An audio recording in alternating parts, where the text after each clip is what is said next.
We can see solved examples, but example 1 and example 3 are omitted from your syllabus. That is, example 1 and example 3 are not for your exam. म्हणजे example 1 आणि example 3 हे काय केलेलं आहे, वगळलेलं आहे तुमच्या परीक्षेमधून. But still we are today going to learn these solved examples. I am going to read example number 1. The resistance of a filament in a bulb is 1000 ohm. If the bulb is fed by the current from a source of potential difference 230 volt, how much current will flow through it? बघा, यामध्ये काय काय given quantities आहेत. Resistance means capital R. So first write down given quantities. Capital R is equal to 1000 ohm.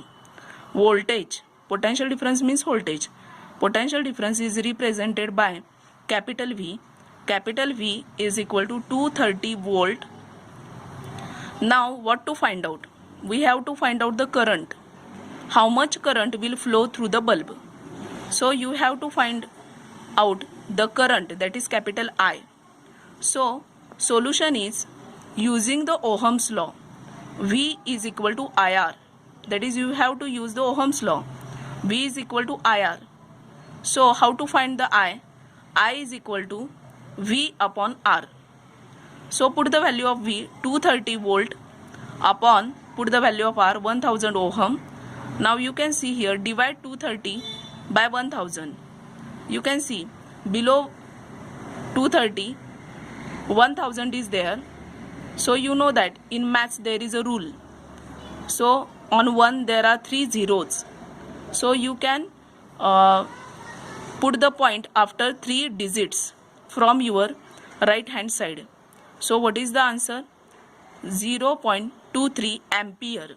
So current flowing through the filament of the bulb is equal to 0.23 ampere. Now next example. What is the next example? The length of conducting wire is 50 centimeter. Its radius is 0.5 mm.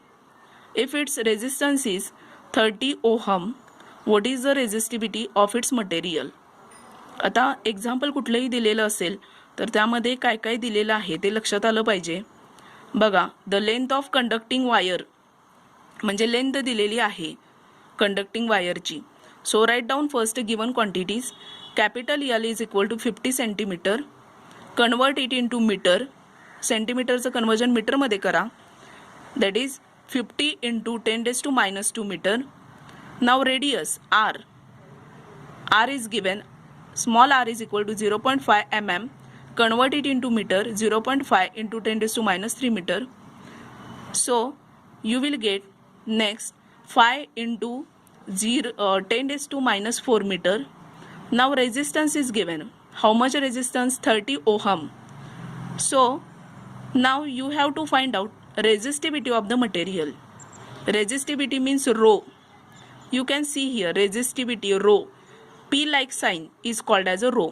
आता हे P like sign जे दिसते तुम्हाला, P सारखं sign दिसते, त्याला resistivity असं म्हणायचं. So resistivity rho is equal to RA upon L. This is the formula. RA upon L. Now instead of A means area. आता एरिया कसा काढायचा वायरचा? तर एरिया काढताना सर्कलचाच फॉर्म्युला लक्षात घ्यायचा. सर्कलचा एरिया तुम्ही कसा काढता? Pi R square. So instead of A you can put the value pi R square. कारण इथं रेडियस दिलेला आहे, वायरचा रेडियस दिलेला आहे, डायरेक्ट एरिया तुम्हाला दिलेला नाही. म्हणजे पहिल्यांदा तुम्हाला एरिया काढावा लागेल आणि त्याची व्हॅल्यू घालावी लागेल आणि मग तुम्हाला रेझिस्टिव्हिटी फाइंड करता येईल. आता बघा, therefore rho is equal to R. Put the value of A pi r square upon L. Now put the value of R 30 into value of pi. You know in maths pi ची value तुम्हाला माहिती आहे 3.14 into in bracket 5 into 10⁻⁴ bracket square upon 50 into 10⁻². So solve this is equal to 30 into 3.14 into 5 चा square 25, 10⁻⁴ चा square 10⁻⁸. So after multiplication and division you will get 47.1 into 10⁻⁶ ohm meter is equal to 4.71 into 10⁻⁵ ohm metre. बघा, unit is always important in physics. रेझिस्टिव्हिटीचं unit काय आहे तर ohm metre. आता resistivity तुम्हाला मिळालेली आहे 47.1 इंटू 10⁻⁶ ओहम मीटर. आता आहे तसं ठेवलं तरी चालेल किंवा खाली जे कन्वर्जन केलं आहे 4.71 इंटू 10⁻⁵ ओहम मीटर तसं लिहिलं तरी चालेल. सो ओहम मीटर हे जे युनिट आहे ते तुम्ही काय केलं पाहिजे तिथं लिहिलं पाहिजे. Resistivity of the wire is equal to 4.71 into 10⁻⁵ ohm metre. Now look at the next example. A current of 0.24 ampere flows through a conductor when a potential difference of potential difference म्हटलं की capital V. Potential difference तुमच्या गणितामध्ये potential difference हा शब्द आला तर त्याला म्हणायचं capital V, that is voltage. Potential difference of 24 volt is applied between its two ends. What is its resistance? That is, you have to find out the resistance. First write down the given quantities. V is equal to 24 volt. I is equal to 0.24 ampere. I means current. What to find out? Resistance. Then using the Ohm's law, V is equal to IR. Write down this statement while solving the example. जेव्हा तुम्ही example सोडवता तेव्हा तिथं लिहायचं using Ohm's law V is equal to IR. So R is equal to V upon I. Put the value of V 24 volt upon 0.24 ampere. After dividation you will get 100 ohm. So resistance of a conductor is 100 ohm. Now next example you can see, determine the current that will flow when potential difference of 33 volt is applied between two ends of an appliance having resistance 110 ohm. If same current is flow through appliance having a resistance of 500 ohm, how much potential difference should be applied across its two ends? First write down the given quantities. Potential difference means voltage. So given quantities are voltage is equal to 33 volt, resistance R is equal to 110 ohm. So in first case we have to find out the current. Using the Ohm's law, V is equal to IR. So I is equal to V upon R. So put the value 33 upon 110. You will get current is equal to 0.3 ampere. So unit of current is ampere, capital A. So current flowing through first appliance is 0.3 ampere. In second case, I is equal to 0.3 ampere. That is, you have to take the current from first example. I is equal to 0.3 ampere. Resistance R is equal to 500 ohm. So find out the voltage. So using the Ohm's law, V is equal to IR. Put this value 0.3 into 500. You will get 150 volt. The required potential difference between its two ends is 150 volt. Now on the next page you can see example number 5. What is that example? Determine the resistance of copper wire. बघा इथं resistance काढायचा आहे copper वायरचा, म्हणजे आर काढायचा आहे. Having a length of 1 kilometre and diameter of 0.5 mm. So first write down the given quantities. Rho हे पी सारखं जे साईन आहे त्याला रो म्हणायचं.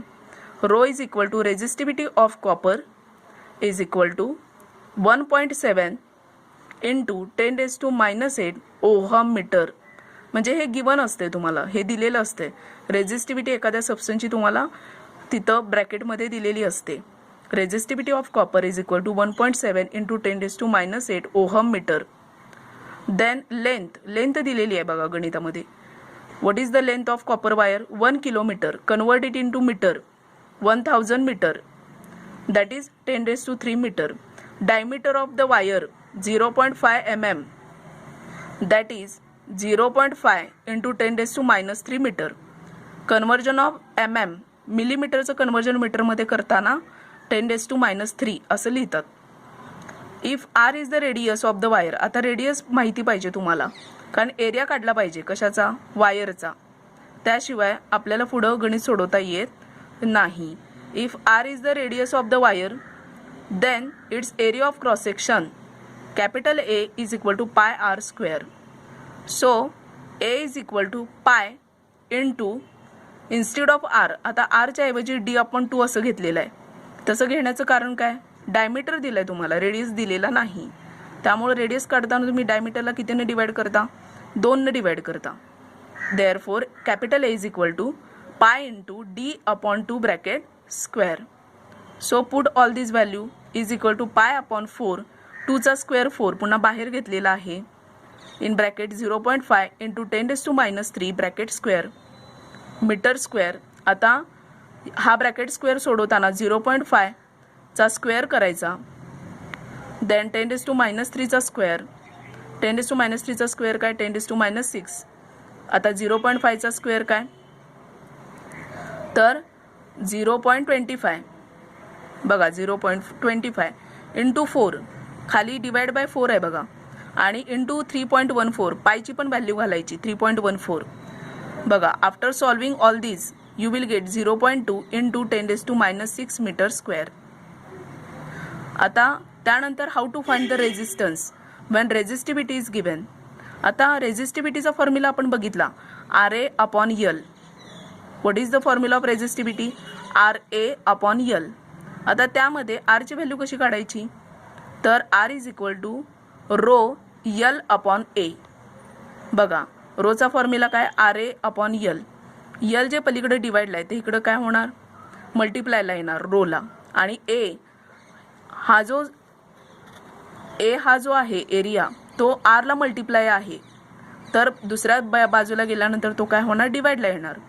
So this quantity A which is multiplied with R when goes to another side it divide the L. Therefore R is equal to rho L upon A. Put all these value. आता बघा 1.7 we know the value of, बघा रेजिस्टिव्हिटीची value दिलेली असते 1.7 into 10⁻8 ohm metre. लेंथची value दिलेली आहे 10⁻3 आणि A ची value put करा. A ची व्हॅल्यू काय आहे 0.2 इंटू 10⁻6 मीटर स्क्वेअर. हे सगळं जेव्हा आपण मल्टिप्लाय करू वी विल गेट, आता हे मल्टिप्लिकेशन तुम्ही स्वतः करायचं आहे बघा. 1.7 ला डिवाइड करायचं 0.2 न, पुन्हा 10⁻8 इंटू 10⁻3, म्हणजे इंडायसेस हा जो 8 स्टँडर्डमध्ये टॉपिक झाला आहे तुम्हाला, त्यामध्ये बघा 10⁻8 इंटू 10⁻3 -8 + 3 यू विल गेट -5, 10⁻5. खाली डिनॉमिनेटरला 10⁻6 when goes to the numerator become plus, म्हणजे 10⁻6 डिनॉमिनेटरला आहे, मायनस साईन हे वरती गेल्यावर प्लस होणार 10⁻6 होणार. हे सगळे इंडायसेस टॉपिकमधले रूल आहेत. So divide 1.7 by 0.2 you will get 85 ohm. बघा युनिट महत्त्वाचं आहे, रेजिस्टन्सचं युनिट काय आहे ohm, 85 ohm. So these are the solved examples. So practise it. हे प्रॅक्टिसनं जमणार आहे, लगेच जमणार नाही. प्रॅक्टिस करा आणि काय करा तर व्हॅल्यू सगळ्या पुट करून स्वतः काय करा सॉल्व करा. You will get the answer.